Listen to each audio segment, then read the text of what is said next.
Friday, December 18th. Now, we do have one meeting to tell you about today. We have at 9:30 this morning, we have the United Maintenance and Construction Committee meeting, and you can follow along at lagunawoodsvillage.com/meeting. Now, on our show today, we do have Jeff Parker here with a Laguna Woods update. And let's go ahead and go to our regular resources that we give you for COVID-19. We have covid19.ca.gov, where you can follow along with the governor's plans. OCHealthinfo.com, where you can find out the numbers regarding COVID-19 coronavirus at hospitals and zip codes. And then, of course, they have their hotline. You can call for 714-834-2000. You could always go to our website, which is lagunawoodsvillagealerts.com, and you can email us any questions you have at info@lagunawoodsvillage.com. All right, our weather is looking wonderful. Yesterday, we had a surprise rain shower. Who would have thought? But anyway, it turned out to be gorgeous. After that, some people saw a beautiful rainbow, double rainbow. And we have mostly sunny today, 70-46, sunshine tomorrow and Sunday, 70-47, 75-50 on Sunday. Monday, partly sunny with 73-50, and then mostly cloudy on Tuesday, 70 with an overnight of 50. And our sunrise this morning was 6:50 this morning, and our sunset was 4:46. And thank you, Sue and Jules, for sending this beautiful photo in of a poinsettia and a menorah in honor of the holidays. If you have a holiday photo that you would like to share with us, please email it to lagunawoodsvillagetv@gmail.com. All right, when we come back, we will have Jeff Parker, so stay tuned.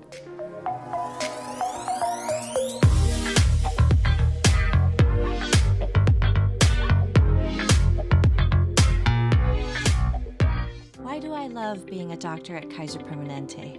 My only job is to take great care of my patients. I'm empowered to do what's right for you. Our digital records mean your medical history is in one place, so I can give you great care. Your primary care doctor, your specialist. It's great. We all work together as one team. Our integrated approach to healthcare helps my patients live longer, healthier lives. I don't just practice here, I'm a patient too. I wouldn't trust my family's healthcare to anyone else. Have you been struggling with swelling, aching legs, and varicose veins that keep you from being as active as you once were?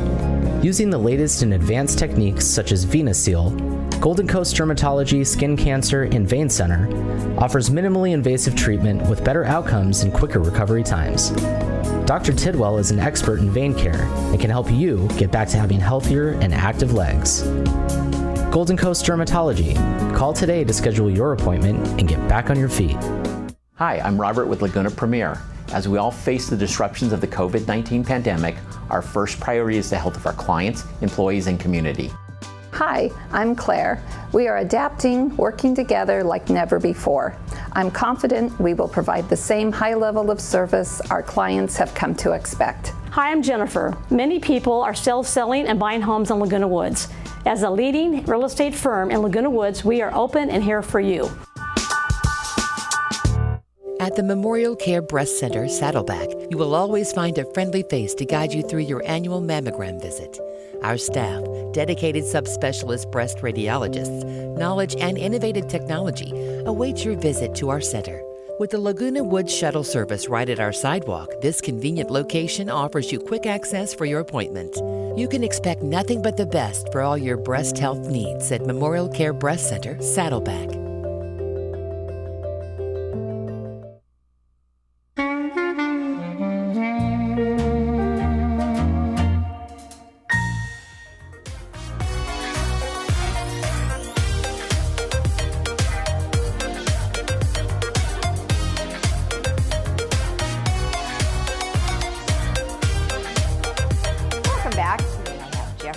With us, who's going to tell us a little bit about some things going on here in the woods, as well as some COVID updates. So thank you for being here. Hey, good morning to you, and happy Friday, as I say. Happy Friday. I know, it just keeps coming around and coming around quicker every week. It seems. Every week seems pretty to be soon quicker. We'll be at 2021, and we will be like, so long 2020. I think we'll keep our fingers crossed and say, yeah, that'll be nice. It'll be nice.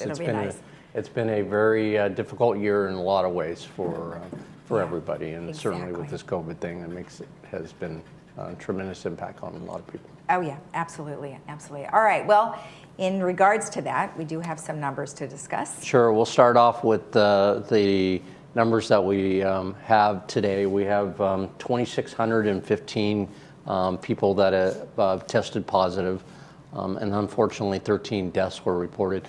Again, we talk about this, and when I'm reporting deaths for Orange County, I think the context of the subcategory there are 8 people in skilled nursing, 3 in assisted, and only 2 in the normal residential area. Right. And which is why when the dialogue of the vaccine is now coming out, that skilled nursing and assisted living are in high priority to get that out, because they're in such a tight, congested, congregated area that the spread and the impact is pretty serious there. Of course.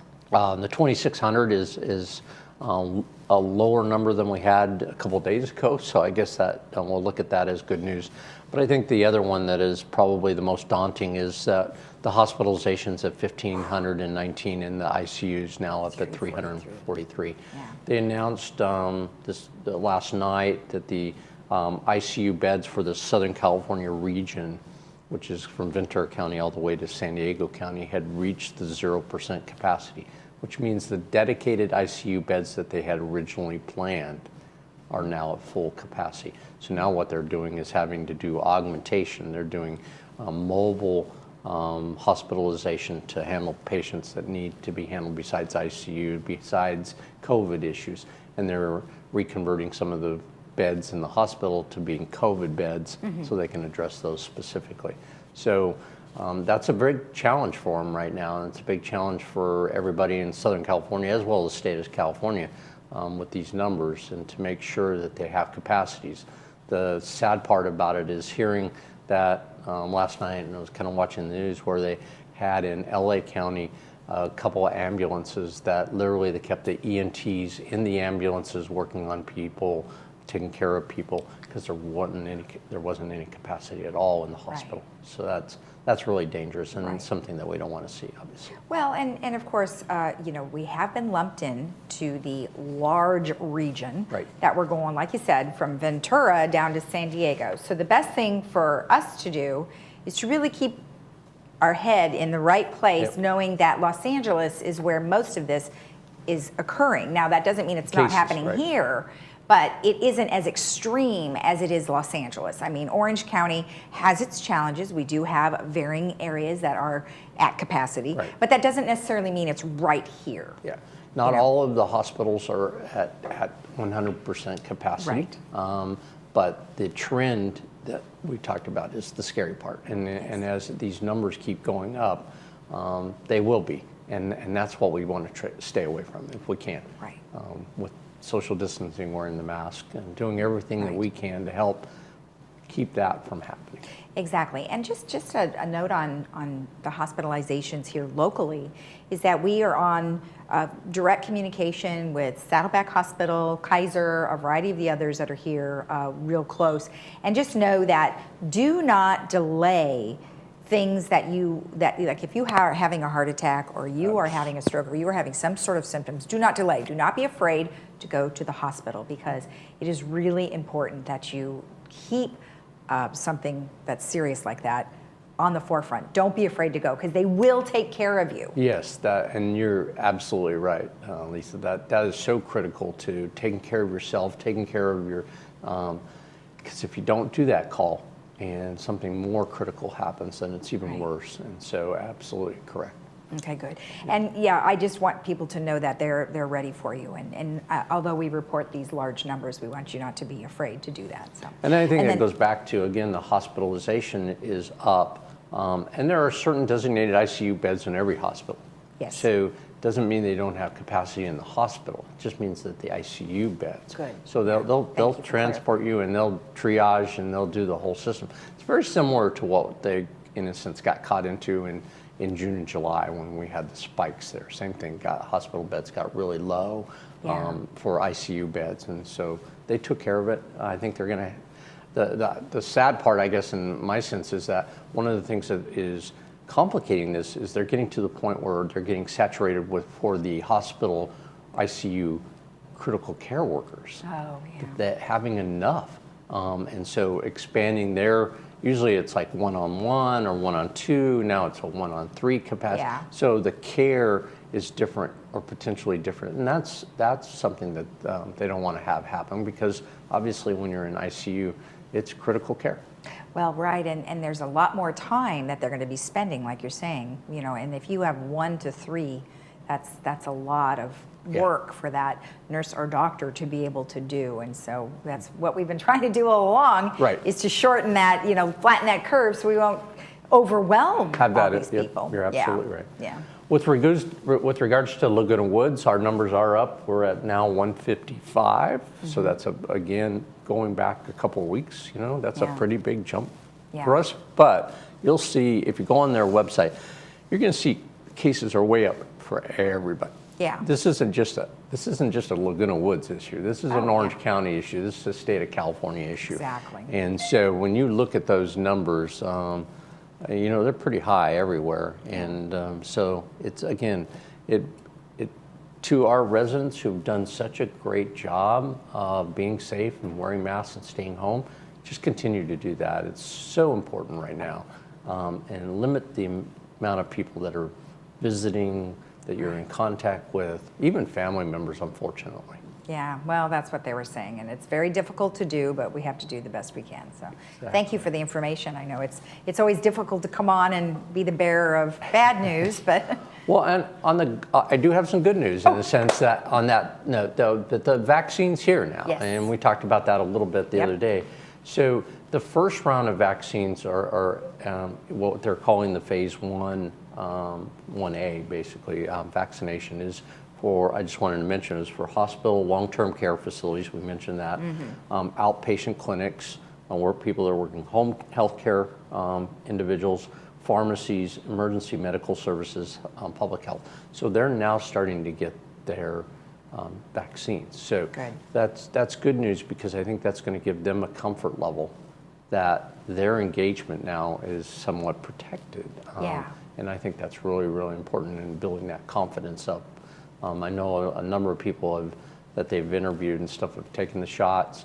And, you know, the concern was what would be the side effects, but it seems like there's been pretty minimal side effects with regards to it. So, and that goes back to the efficacy being at a high level and having very little impact. So it's great to see it getting out there. So with regards to that same example, I wanted to mention in the skilled nursing facilities, assisted living facilities, and residential care facilities, that's over 1 million beds in California. Wow. So it just shows you that that's a lot of vaccine. So it's not going to be something, you know, I think the first dose was like 250,000 that came out or something like that. So again, we got a ways to go. This isn't going to happen tomorrow. The committee, which is the Orange County Task Force, still meeting. They have some updates. You can go on the website and get updates. It's got a great amount of information in there. Again, they're using CDC and health guidelines as to categories, you know, category 1, 2, and 3 as far as how it gets allocated. And now they've separated that first category into 1A, 1B, 1C. So they've broken all of that stuff up, and you can see that on the health page for the Orange County Task Force. Yeah, we actually spoke with Assemblywoman Cotty Petrie-Norris the other day, and we will be airing that on Saturday. And she broke it all down for us. So you can either go to the Orange County Health Info website, or you can wait till tomorrow and hear it from Cotty, because she's outlined it all. And that'll be great to watch that. So I encourage everybody to pay attention to that, because the more information you have, the more you're going to feel comfortable with what this process is. Well, exactly, and you can't rush it, like you said. You know, 1 million people need to be vaccinated first, and more than that, than before it gets to the general public. So we have to just be patient. So thank you very much. Have a great weekend. Well, thank you, and we'll see you on Monday. And we'll probably have some more updates with regards to some operational things that we're moving forward. Perfect. That sounds great. Thank you.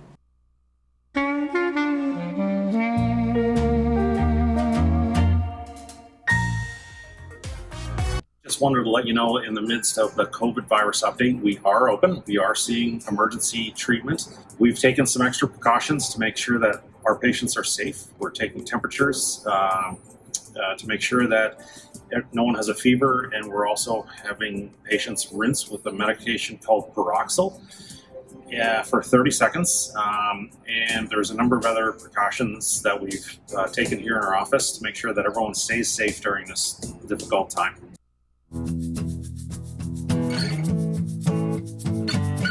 Welcome back. Well, today I am joined by the Director of Security, Carlos Rojas, who is here to talk to us about a number of different things, especially with the holidays coming up. Well, Carlos, so nice to see you. It's been a while. Great to see you, Lisa. Well, thanks for being with us today. And I know there's a couple of things that are coming up for the holidays, but most importantly, you know, those fires were quite a scare for many people, and we were super affected from the smoke. But, you know, tell me some of the concerns that, you know, residents had and they called into your office. Well, yeah, we did receive numerous calls regarding the smoke, of course. And I know TV6 did put out an advisory about the unhealthy air. So I think that was well warranted. But we did have some folks who wanted a code red to go out, which is our emergency notification system to all the residents. And we had to explain to them how the system works, and then also really explain that it complements the county system, and it's really a redundant system to the county system. So to really simplify and describe it, it doesn't replace the county system, it works with the county system.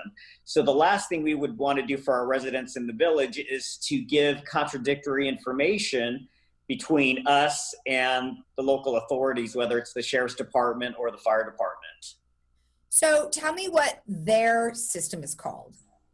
Their system is called Alert OC, and it's a reverse 911 system. So everybody is automatically, if they have a landline, registered in that system. If you don't have a landline, I do encourage people to go on the Alert OC website and register their cell phones, and they can also get text messages as well. But that is the county system. Now, the Code Red system is the village's emergency notification system, and that does require an opt-in. So we encourage everybody to register, and they could do that on the lagunawoodsvillage.com homepage. On the top left-hand corner, you'll see the words Code Red, and it's a simple form that can be filled out and submitted. And that places you on our emergency notification list. So, you know, keep in mind in the event of an emergency, we would have numerous communications at various levels with county authorities. So whether you're on the Alert OC, our emergency notification system, Code Red, or even a member of one of our boards or committees, there's going to be numerous lines of communication. And, you know, what we want to do is really get the word out, make sure that the information is correct and accurate in the event that we need to use one of those emergency notification systems. So in regards to the fires that we had, I mean, the only people that were alerted were those that were in the evacuation zones. Is that correct? That's correct. You know, in the Orange County Fire Authority, they have a very robust emergency communication system in place, and they do both warnings, evacuation warnings, basically people alerting people that there may be an evacuation and they could voluntarily evacuate. And then they also have the mandatory evacuation orders as well. So at Laguna Woods Village, we did not experience any of that. So we weren't in any fire threat. We were in communication with both the Sheriff's Department and the Orange County Fire Authority. And had there been a threat to the village, we would have coordinated a message to go out in our emergency notification system. So that's great. So let's just assume the village has some sort of a threat from a fire. I mean, we do have some mountains around here that could be on fire. So what would happen is, would Code Red go first, or would the reverse 911 go first? Well, what we would do, we would coordinate that message with the county, because if they're instructing the residents in the village to shelter in place, we don't want to send out a message to have everybody evacuate, of course. So it would depend on the dynamics of the fire, of the threat, and then they would almost go out simultaneously, if you will. And then, of course, you know, we're going to pivot off of what the county wants us to do. We don't want to create a bigger problem for our first responders. Okay, perfect. Well, thank you for the clarification, because I think I don't think people necessarily realize that there were two different systems, but nonetheless, thank you for clarifying that. So obviously we have Thanksgiving shopping, Christmas. I mean, I'm a little perplexed because Christmas is already here in the stores. And I mean, we just bypassed Thanksgiving. So tell me, what are some concerns that you want to alert the residents about? Well, so of course, every holiday season, people get busy. You have family members coming over, you're buying gifts, you're getting caught up with folks maybe that you haven't talked to in a while. So there's a lot going on and people have a lot on their minds. So from a security standpoint, it's very important that they place any valuables or any purchases in the trunk of their cars where it's not visible to somebody just walking by. And I'm not only talking goods that are purchased, but also purses or anything of value. Oftentimes people think, oh, hey, I'll leave my sunglasses on the seat, and they may not view it as something of value, but somebody that may be walking by who has nefarious intentions may think it's of value to them, and they may break the window or open the door. Mm-hmm. So that gets me to my next point. It's very important for our folks to lock those doors on their cars. Oftentimes, we do have situations where folks leave their car unlocked, and then there's a saying that goes, opportunity makes the thief. And we don't want to give anybody the opportunity to steal our property, whether it's, in or around our manor or inside our vehicles. And then that brings me to my third point, Lisa, is that our packages that get delivered, let's make sure that we don't leave them out in front of the door for extended periods of time, and let's bring them inside the house and make sure that you're tracking your packages. All that's very important.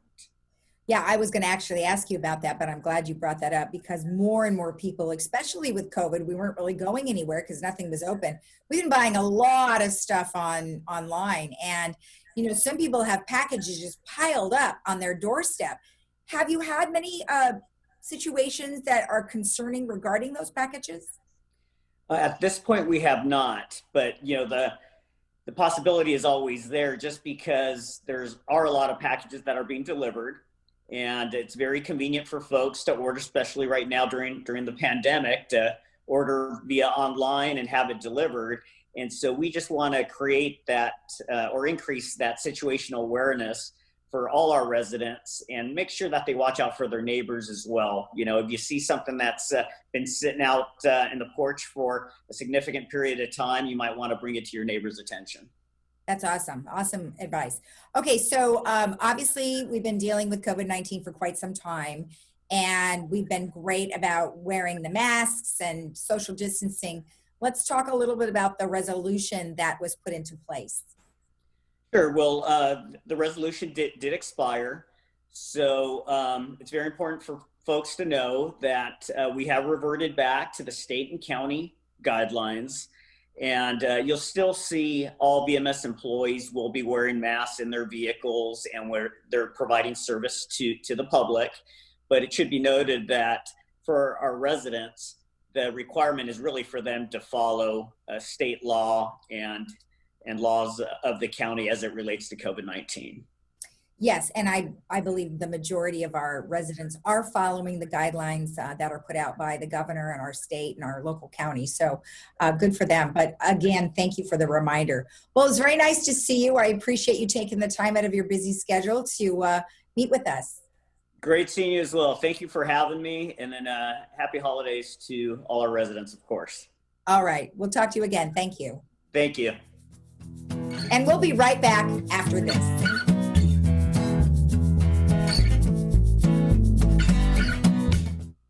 This crisis has changed almost everything, but not our resolve. We've pulled together, worked hard to keep each other safe. We've flattened the curve and are starting to reopen our communities. We can protect the people we love and help Californians get back on their feet. For our families and our communities, let's stay the course and stop the spread.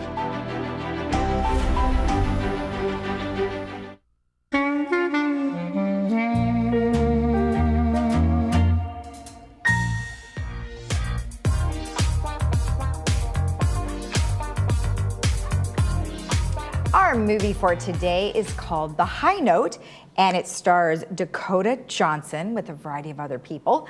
And you can watch that at 2 p.m. with subtitles, 7 p.m. without subtitles, and that's brought to you by Harvard Eye Associates. Have a great day in the Village. We'll be right back at 9 a.m. tomorrow morning. So tune in then, and we'll have Cotty Petrie Norris. Have a great Friday. Bye-bye.